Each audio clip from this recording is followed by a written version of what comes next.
All right, my name is Vishal Yadav, and today we have got a very special episode on female cricket. Today we have Khyati Gulani as a guest on our show, and she is a cricket coach. She has been a cricket expert on several news channels. She has been a cricket player. She has worked with a lot of young talents, and today we'll dive deep and try to learn how a coach thinks, what all are the aspects that makes a good coach or a better cricket player. And there's so much to learn from her cricket journey, which is over 20 years long. Uh, quickly, thank you so much for joining in, Khyati ma'am. Thank you. Thanks for having me. Great pleasure to have you. I have heard a lot about you, about your cricket journey. Starting with Sure. the very basic question: how has the last 3-4 months been for you? How has the lockdown been for you? Well, I know what the cricketers are doing, what the cricket players are doing. I want to know what a cricket coach was up to during this lockdown. So basically, there was a lot of problems in the initial days I was facing. Like I was not able to, go to the ground. So Yeah. definitely it was. As you know that all the cricketers and the cricket coaches and the followers and fans, they all want to be on the ground. That's Yeah. the best part of the game. So, but I can say that this lockdown was a blessing in disguise for me and other coaches as well. Because now we could able to update our knowledge. I was like reading a lot of books, and also have been giving sessions, online sessions to my trainees in Chandigarh and around the globe. Like I have been coaching many players outside the country as well. Uh-huh. So that's why I got connected with them, because earlier when I was during the season, I was not able to get connected with them because of the time constraint. But yeah, that's how I could get connected with them. I was able to exchange the videos. They used to send me their videos, then I used to correct those things and used to send them the videos. And also, like I was doing a lot of live sessions on Instagram, on like Zoom webinars, and got to know people how around the globe they are utilizing their time. So that's how reading, writing, updating my knowledge, and like online sessions, all these were the part of last 4 months. Amazing. I did see a couple of your Instagram lives, and that got me, more intrigued Yeah. about your cricket journey. And we'll quickly start from, the very basics, how it all started, and who got you introduced to cricket. What was your initial interaction with the sport like? Basically, like every other Indian, I used to play in the neighborhood. So, despite of knowing that no other girl plays cricket in the neighborhood in the childhood, but still, I was very much attracted towards the ball and bat. So that's how I got into this sport. And my parents supported a lot, because people used to say that why you are sending your girl to play in between the boys. But still my parents avoided those kind of discussions and talks. So but still they said ki whatever she wants to do, let her do, let her choose what she wants to pick and choose. So that's how I got into cricket. And then luckily I got into the school where cricket was very famous, and there were many girls who were playing cricket in that school. So and that's how I got into Delhi team. I went for the trials. I got selected for the under 16 in 1995, and since then I've been playing till 2005 and 6. And so after that I thought of quitting. So, but like I say, like I'm sure that you'll ask me another question after this, like how I got into coaching. Precisely. So so that time nobody guided me that you should have some patience and wait for the better times in cricket. But so this thing I wanted to inculcate in my players. That's I can give them overall development chance through me. And whatever things were not told to me by my coaches or mentors or my seniors, I want to pass on that kind of a knowledge, so that they would never think of quitting. So that's how I really got into coaching, because I wanted to give back to the game in some way. So 1995 is when you started playing cricket. Yes. Okay. And you went on and you played domestic cricket for a decade, and you in 2005-6 you sort of quit your professional playing Yeah. career. Yes, Okay. yes. And if you could run us through any particular moment or any particular match that you vividly remember today, uh, from your domestic days. Yeah, so during my days, playing days, it was all learning for me because I've played under Reema Malhotra, Rajni Sharma, who were the stalwarts of the game, and Anjum Chopra, and like people like this I've played under. So and like in other teams, Mithali Raj was there. So I've learned a lot from them, and I used to try to bring those things in my game. And once I was like trying to copy them, and my coach came to me and he just gave me a fatak, and he said, "Don't try to copy anyone. Just try to be yourself." And I mean, that was like, since then I tried to create some my own style. And like I was a point fielder. I used to do a lot of dives and all that during the fielding. And I mean, there was on and I was a very good cut player. So I used to play a cut shot very nicely. So that was my favorite shot also. So these were the things like were part of my learning. But yeah, there were many moments on the ground with Reema Malhotra and Rajni Sharma and Deepti Dhyani and Amita Sharma. So all these players I have played under and with along with. So there were many moments. There were many like funny moments where, and some hard moments also. So, but then whatever it was, I mean, there were a lot of things to be shared. But yeah, I mean, there were things like, I mean, once I was playing along with Vandana Gupta in somewhere in Bihar. So that day, we both played a record-breaking partnership as a opening pair. So 240 not out. Wow. And when I got out, because my sir sent me the message that if now you have to play full, don't get out and come. So I mean, there was a very good ball bouncer was there, and I hit it, and it got into the hands of the fielder in the mid wicket. So I came out and I was sitting and I was like thinking, why did I do this? It was like a very good moment for me. And I was just thinking, and somebody from the crowd, he was drunk, and he like I mean, all of a sudden he jumped on me. So it was a very embarrassing moment for me. So that time, so everybody was laughing and all that stuff. So these kind of things we have seen, because at that time there was no security and all. And that's all. These are the things that funny moments, I would say. Okay. So when you quit your professional cricket, did coaching come naturally to you, or did you take up any coaching courses before you actually went full throttle in the coaching department? What happened after you quit your playing career? So yeah, basically, when I stopped playing, I quit from the as a professional. So that time, even my parents were like, "Why don't you choose some other field if you are not willing to continue in this? So, but if you want to take a break, that is okay. But then still think on those lines that what you want to do ahead in life."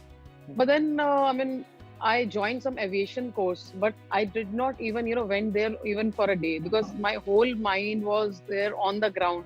So then I consulted my seniors, and then my PE teacher and all over in the college. So they said, why don't you do coaching course and get back to the field?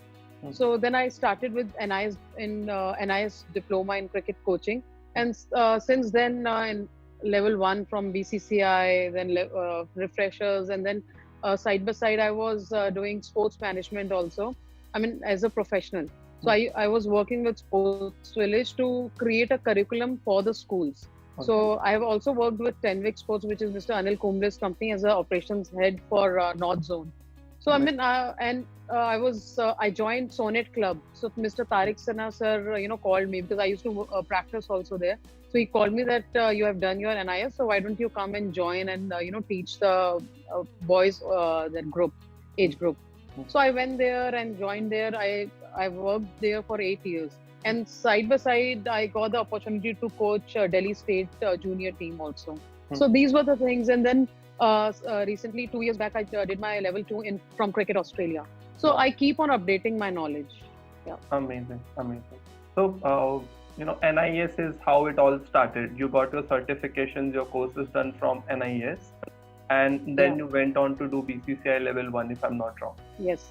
Yes. Yes. Okay. So is NIS the only route available, or what exactly is the eligibility criteria, to become a cricket coach, or to, get to the BCCI level 1 or level 2? What is the pathway of becoming a professional coach? So basically, you should have played some level of cricket for sure. And also, apart from that, if you want to, come as a professional, so then if you want to get into some academy or a school, then definitely you need to do some kind of courses, like starting with NIS, or if not NIS because it's time taking, then I'm sure that you can start with BCCI level courses. Yeah. And then there are other courses as well from ICC, from Dubai, Yeah. and Cricket Australia for that matter, and then from UK as well. So you can do like ample of courses are there.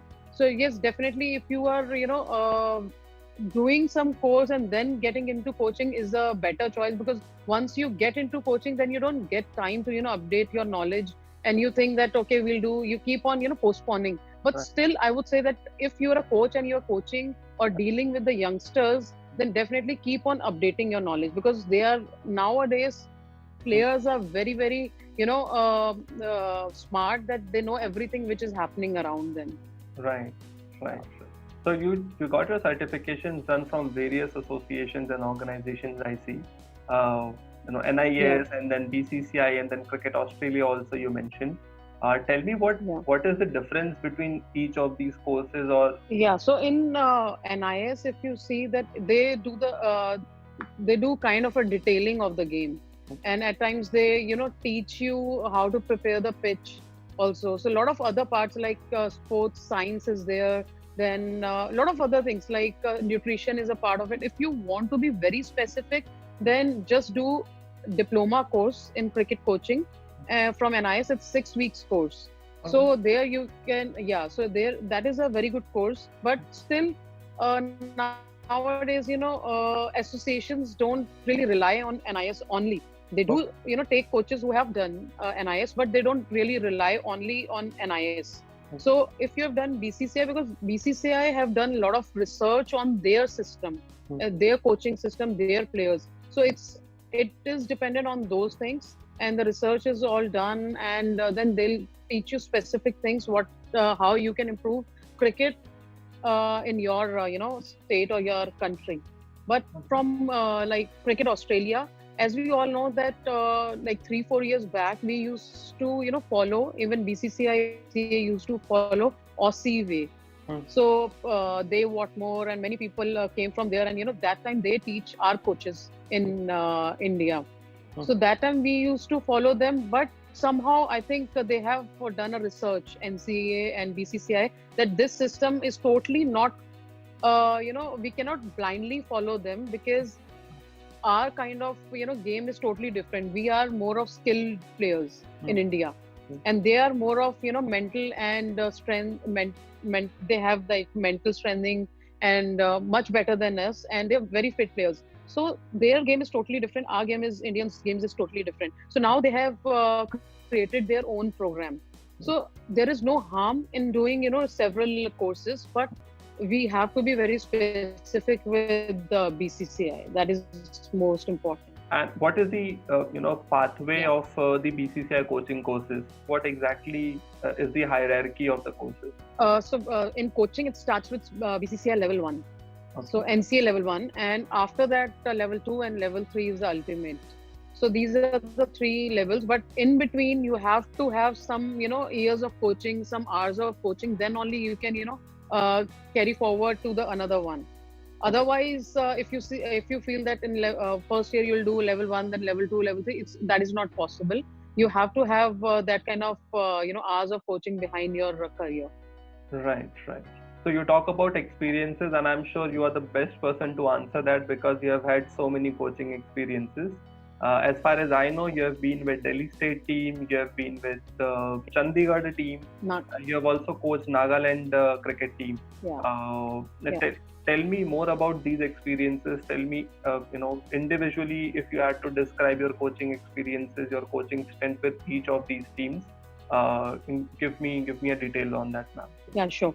So working with a very organized or you can say old association is not very difficult. At times there are pros and cons everywhere. So it's like when I was with Delhi teams, system was set, and then they had grounds, they have all the facilities, but then they have more of expectations, of course, because they have a lot of people to work. If you will not perform this year, then they'll go and hire some other coach next year. So you have yes, because in Delhi, you all know that many people have played cricket for state and for the country. So their choices, a lot of choices are there, and if you are got selected somehow, so you have to perform really well. So I was very lucky, and I had put a lot of effort. I was there for 9 consecutive years with Delhi team. Wow. And so every year was a challenge for me. So I used to come up with a lot of new ideas how I can bring out the results, and how we can be the ruler in the domestic cricket. So how my girls can really go and perform in NCA matches, or they can be in the probables of India team. So all these things were there. So in Delhi, yes, structure will be there, facilities will be there, but then you have to work very hard. And with Nagaland team, which played for the first time last year, so there were different challenges, language problem, cultural problems, and they were mostly from soccer background. So converting them into cricket was very difficult. And secondly, it was very difficult for asking them to pay attention to you, because being a North Indian, there are constraints. It took time, but then later on they started to listen, and it was a good challenge, I would say, for any coach. Going out of your comfort zone and bringing out the results is very, very important. You want to face challenges and want to become better in coaching. So I took up that challenge. I went there, and then it was very good. And after that, there was one. I'm sure if you must have heard about that Northeast camp they conducted for girls. So there were 5 to 6 girls from Nagaland in that camp. Wow. So I was very happy that I could touch to those girls in that way, that they took up cricket as a career. And now also I get a lot of calls from Nagaland, those girls that ma'am, we want to come to Delhi and get trained under you, because you have to do a lot of sacrifices. You have to keep updating yourself, so that girls or players should be ready to listen to you. And in Chandigarh, again, same thing, like we're playing for the first time. There is different type of challenges.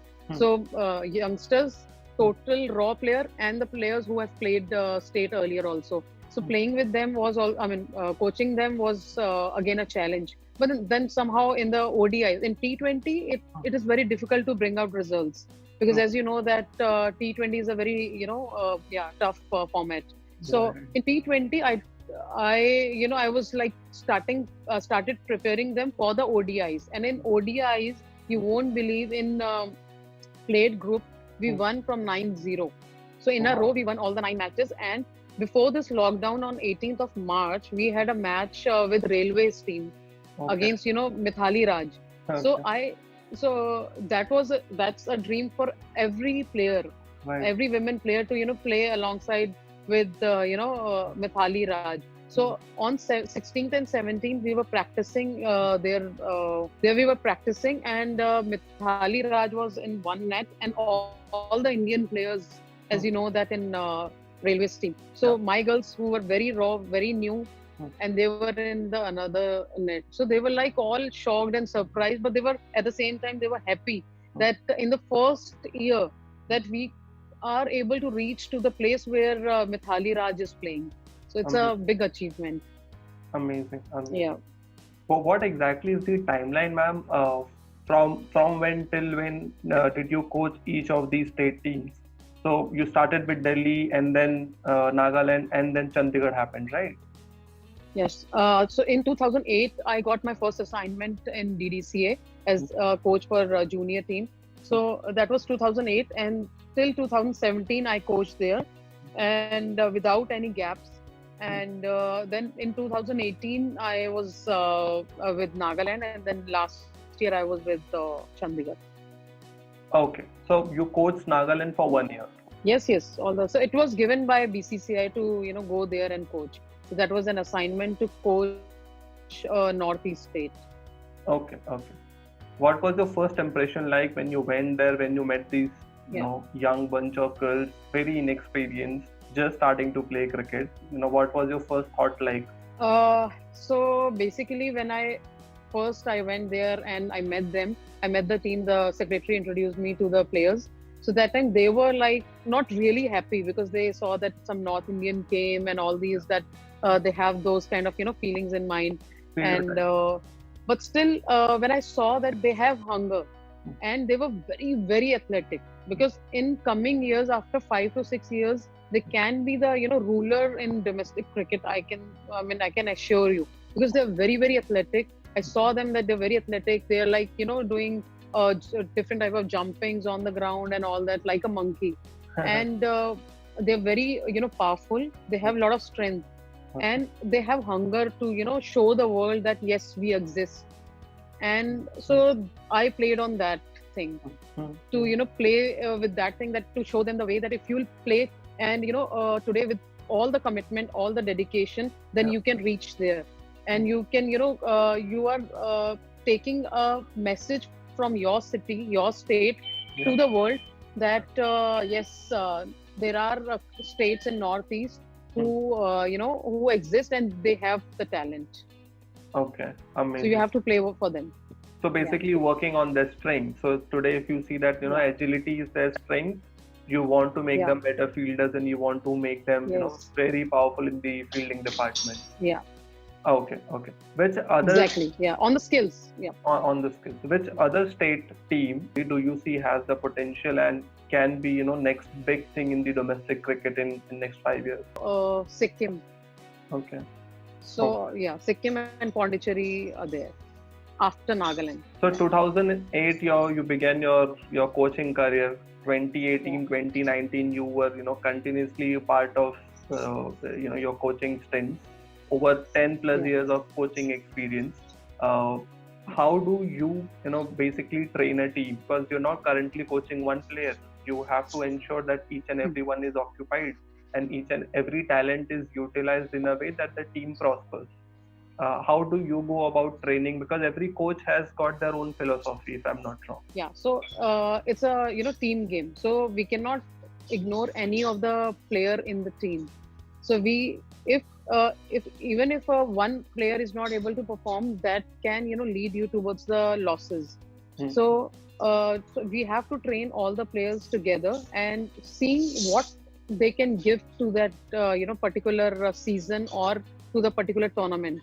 So working on that, and we cannot say like one size fits all. So we have to have different type of programs for for all the players in the team. And definitely, like we have been watching girls cricket, and I have also played and have been sitting with a lot of players that discussing like what are the problems, and keep on discussing, working on them. So I know the system. So it's just that it's very easy to judge them where they stand today and where we have to take them.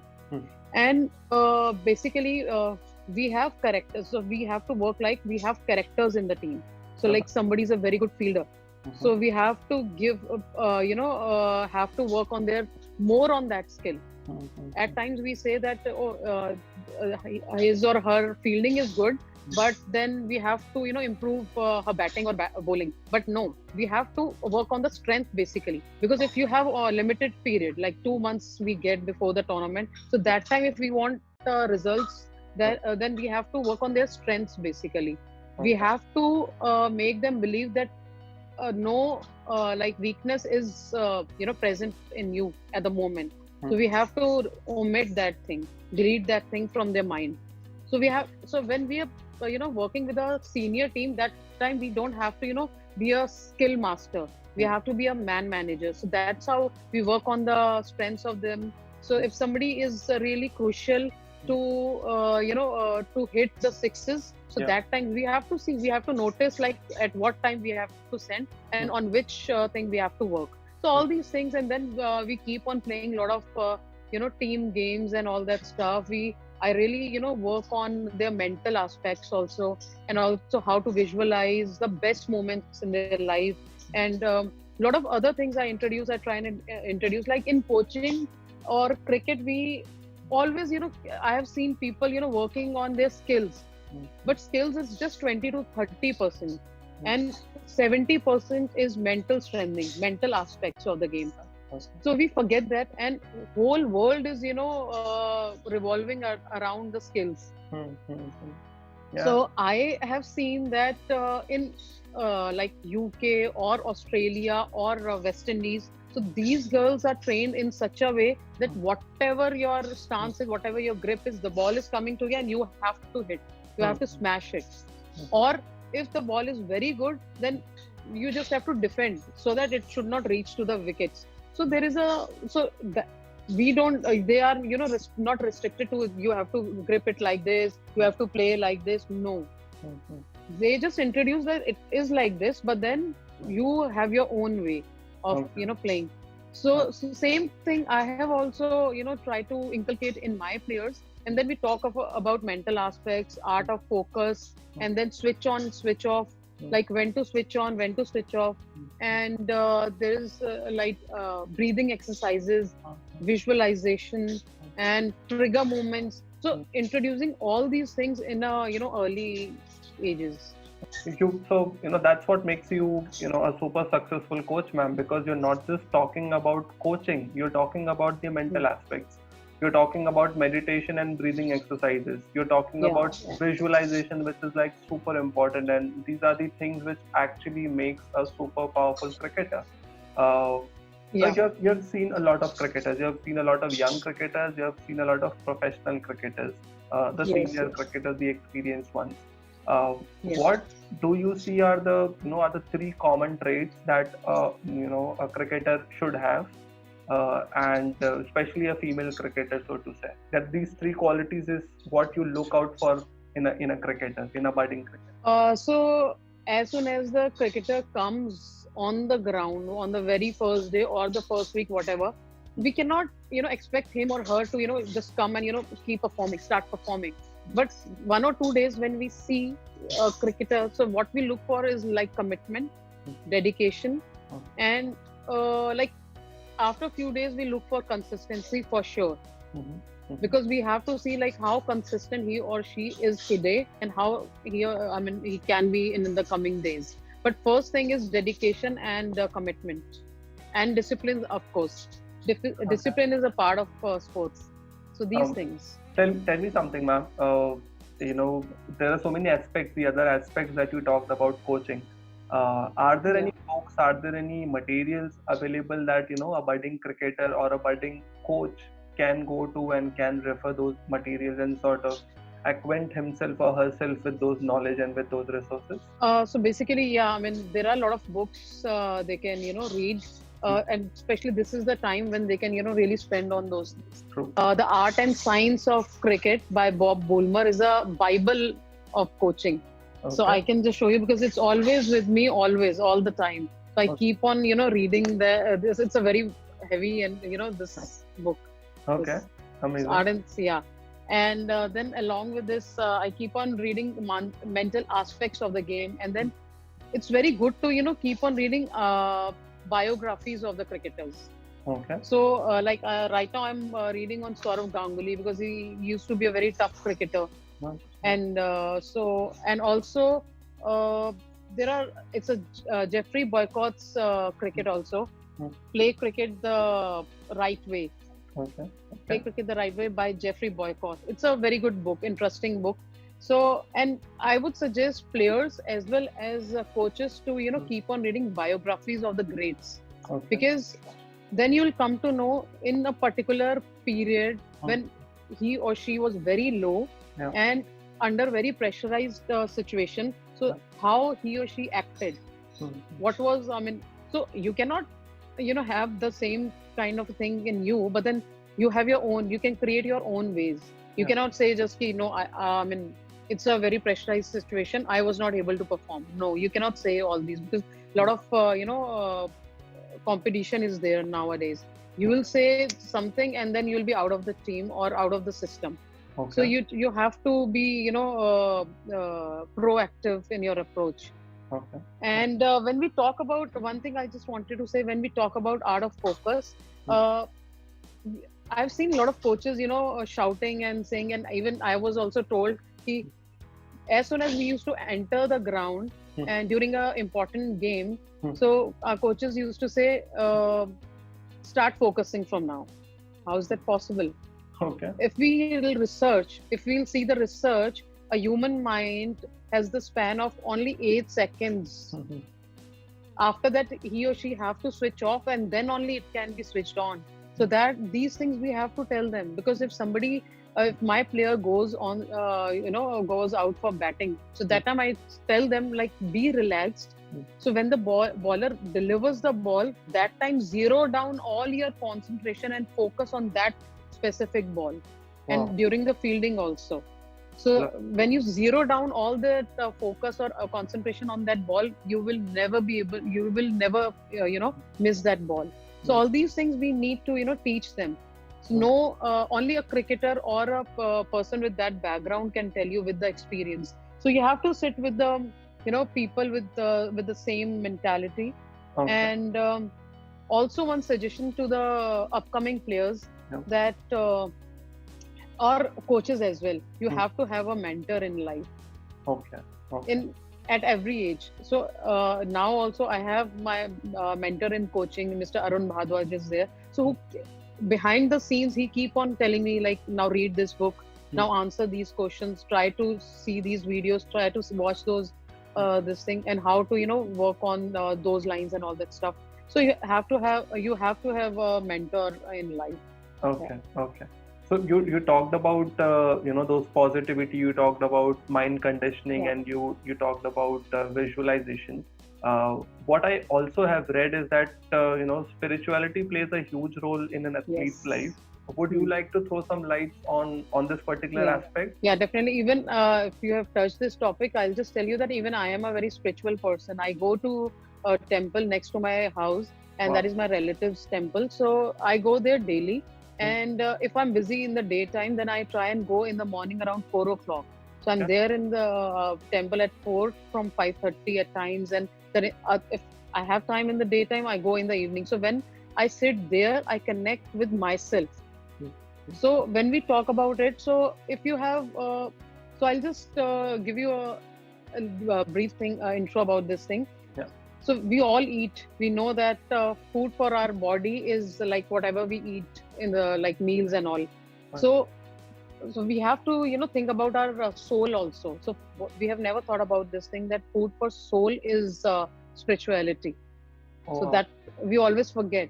So when we become successful, or at times we become very busy in our life, we forget to give that food to our soul, which is really important. So that is when we start getting frustrated or depressed. We keep on reading these things, like why I mean, we have recently heard about that guy who committed suicide when he could not get selected in IPL. So yes, because he was not able to connect with himself or with his soul, because otherwise he wouldn't have taken that step. Because if you connect with your soul or with the creator, so you will never able to take that step. Because if you're not taking those, whatever the problems you're not facing in this life, it will carry forward to the other life, but it will never leave you.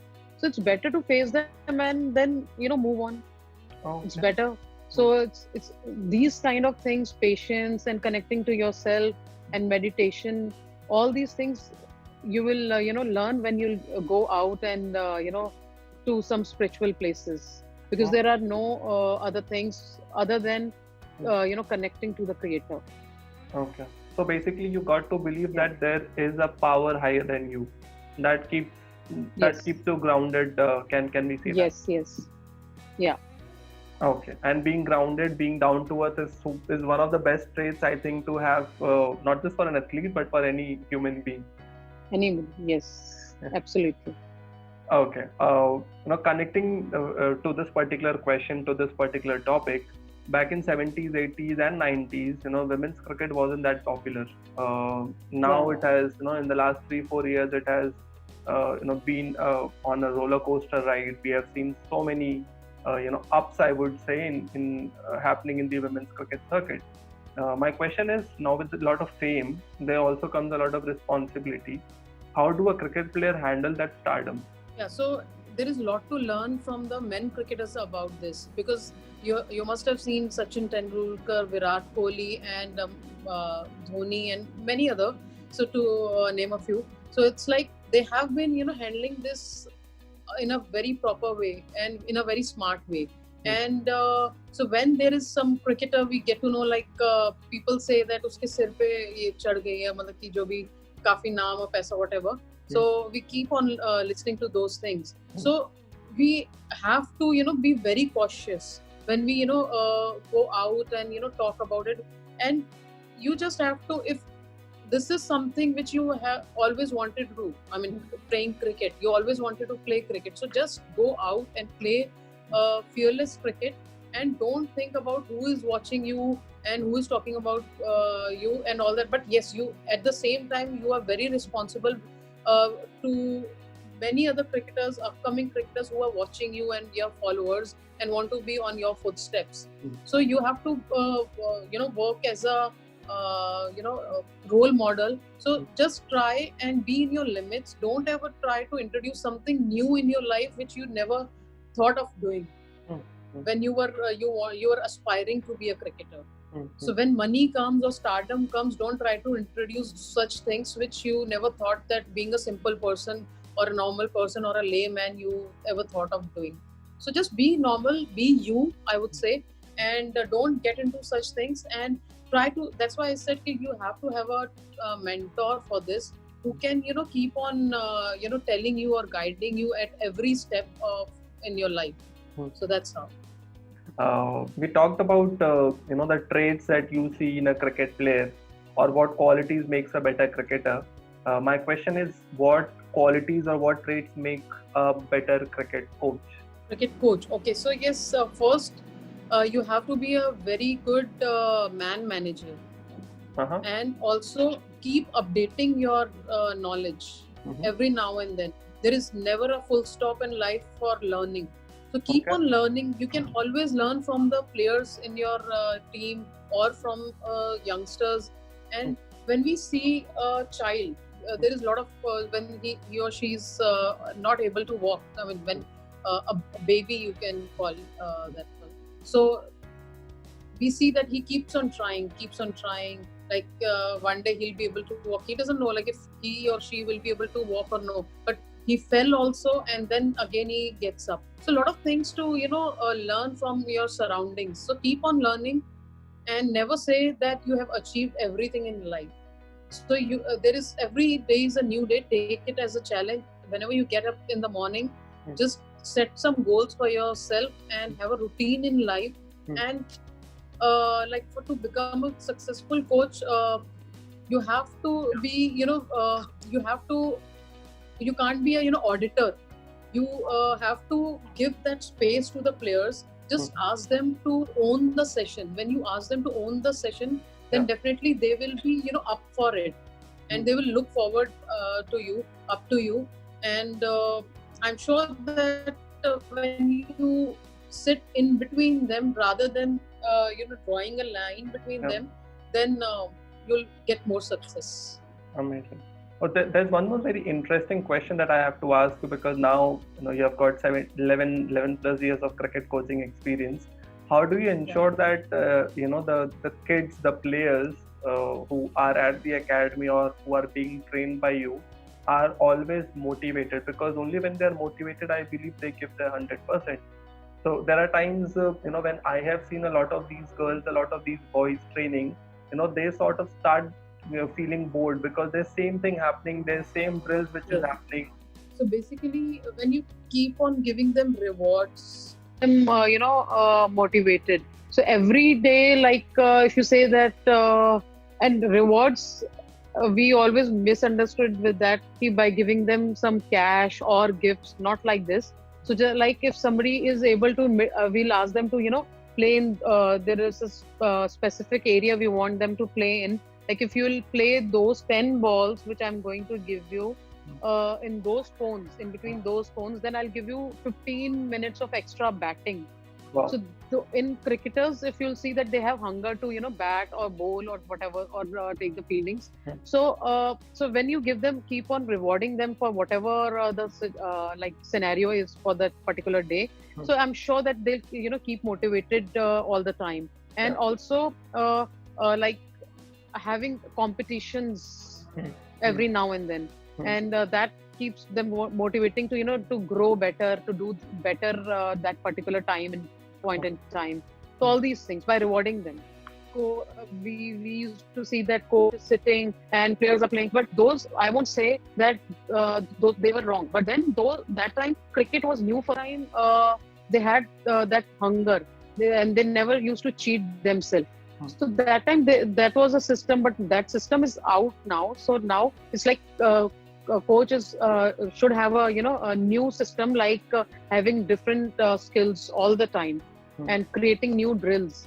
And so what I keep on doing is having match kind of scenarios for each and every skill, like in fielding and in batting and bowling. So I give them match scenarios all the time. And like when they are playing in the net, I give them challenges. I put pressure on them.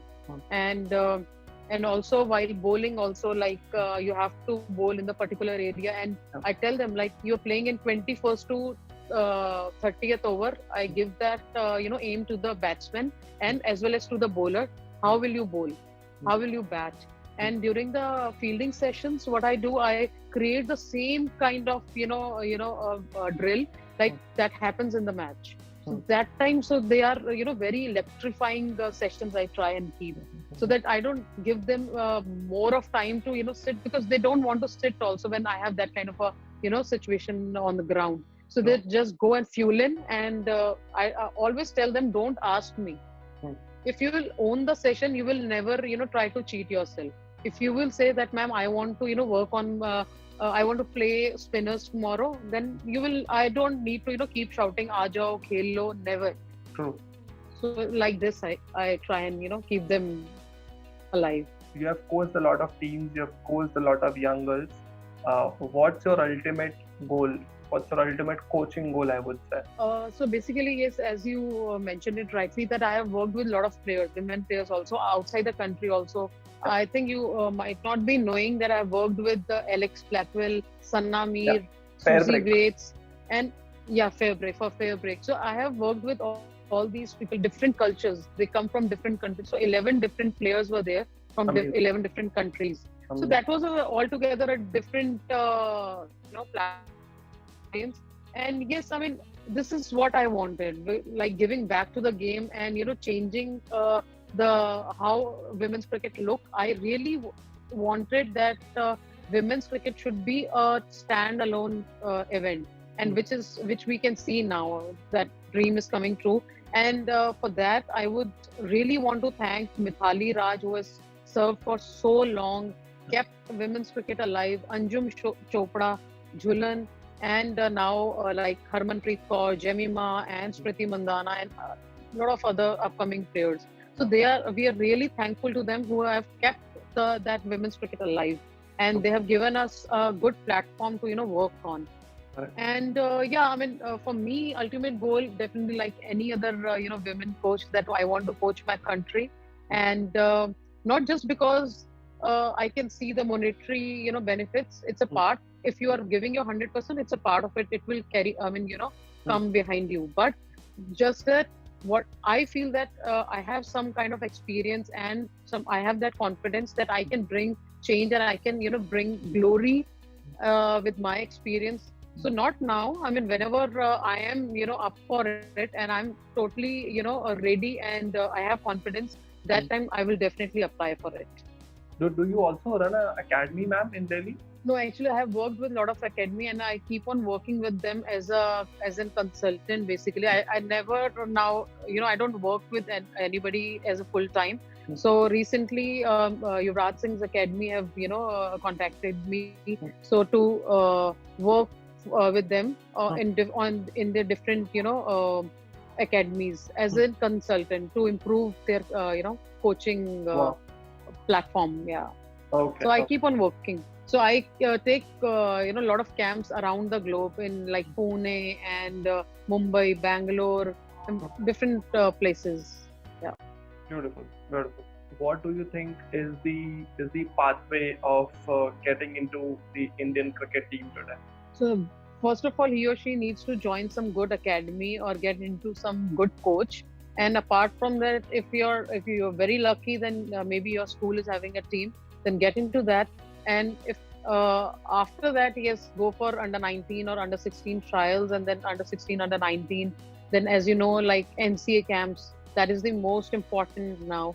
So under 19 NCA camps, and then challengers, then 23, then 23 challengers, then senior main camp, national camp, and then of course Indian team. Okay. If not lockdown, what's your usual day like? So basically, I start my day, as I said, like if I'm working on those months or days or whatever that week, then I start my day by going to the temple at 4 o'clock, and then I come back and plan my day for the coaching.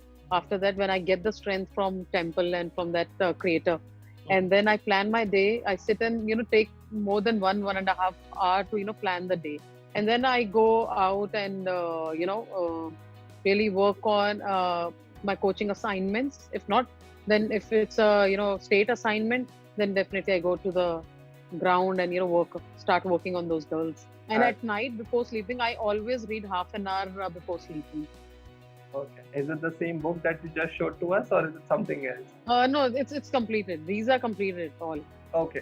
Quick exercise, ma'am. I'll give you a couple of names. I'll give you a few cricket players' names. Because you have worked with them, you have played a lot of cricket with them, you have seen them very closely. Yeah. So you have to, tell me one thing about them, or maybe one adjective that best describes these cricket players. You could also maybe, give a story if you have any. Sure. The cricket players are. We'll start with Mithali Raj, who is one of your inspirations. Yeah. So, of course, I mean, she's so disciplined. I would say that she's very disciplined. Okay, discipline. Great. Harmanpreet Kaur. Aggression. Okay. When her name comes, of course, that aggression thing comes in mind. Okay. You have also seen Sana Mir very closely, and she's one of the legends of the game. Sana, what's your thoughts on Sana? Grounded. Okay. Yeah. Okay. There's this young talent from Hong Kong, Mariko Hill. Yeah. Mariko, I've worked with her. So she's very passionate about the game. She's very curious. She's always been asking, and she in the lockdown also. So she kept on, sending her videos to me to analyze. So she's very curious all the time, very passionate. Okay. Indian wicket keeping talent, Tanya Bhatia. Very committed. Okay. Yeah. There's one girl I've heard a lot about her, Simran Dil Bahadur. Okay, so you're talking about her, and I would just tell you on this platform that she's my hunt. Oh wow! So yeah, so when in 2017, I was with junior team. So that time she came for the trials, and I saw that spark in her. I saw her that she was like jumping, and she was doing push-ups, one-hand push-ups, and all that stuff. So, but her skill was okay. I mean, it was good, but then she had not that idea like where to hit. But she knew like if ball will come, she will hit. She used to, bowl bouncers and all that stuff. But at that time, I tried to convince the selectors that please select her, but they were not ready because there were a lot of white balls were there, and I tried to explain them that 1 month is still there. I am there as a coach. I will take care of that. I am taking the responsibility. So just because of one document, they did not selected her. But I can tell you that I really cried that day, that kind of a talent is going out from my hand. And that was in 2016. She did not get selected, and in 2017 we took her. And in first match, if I'm not wrong, she took 3 wickets. And that time I called the selectors. And nowadays, like, she's doing wonders, as we all know, as you have also mentioned her name. She is very dedicated, very committed, very strong woman, and I can see her in Indian team soon. Okay. The reason that I mentioned her name is I was talking to Nushin ma'am. I asked her, if she could name 3 players who, she sees a lot of potential in, and she mentioned about Simran. Yeah, I'm very happy that other coaches are also, thinking the same thing about her, having the same opinion about her. Great. And on that note, tell me, 3 names or 3 cricket players that you feel, would make it to the Indian side, or are sort of banging the Indian doors and are the next 3 probables for the Indian team. Yeah, so definitely you must have heard about Kashvi Gautam from Chandigarh. Yes. She's a medium pacer who took 10 wickets in a match. Yes. I can, see her in the Indian under-19 as of now to start with, and then India A, and then Indian team for sure. She's a very hardworking girl. Oh, medium pacer, and we all know that Indian team is looking for medium pacers, and we are trying to build her as a good medium pacer. And apart from that, there's one Amanjot Kaur from Chandigarh itself. She has played for the Challengers also. She's a good talent. And yes, Simran Dil Bahadur, who can is the best. So these are the 3 players I'm looking forward to. There's so much to learn from your coaching stints, your coaching assignments, and thank you for sharing all those aspects. My final question to you before we wind up is your thoughts on female cricket. Any suggestions, any feedbacks if you have, we are more than happy to implement them. It's a positive feedback for you that you are really, bringing women's cricket in front of everyone, and in a very good way, and you are showcasing women's cricket's talent as well as the talented players in front of the people and public and around the globe. And wish you all the good luck, because I know you from your initial days, if you remember. Yeah. So from there till today, you have come so far, which is good. Thank you so much. It is all because of coaches like you. It is all because of well-wishers like you that we have sort of kept going, and which has brought us to this particular phase. Thank you once again, Khyati ma'am, for sharing all your wonderful experiences. Thank you so much. Thank you for the wonderful chat. Good luck.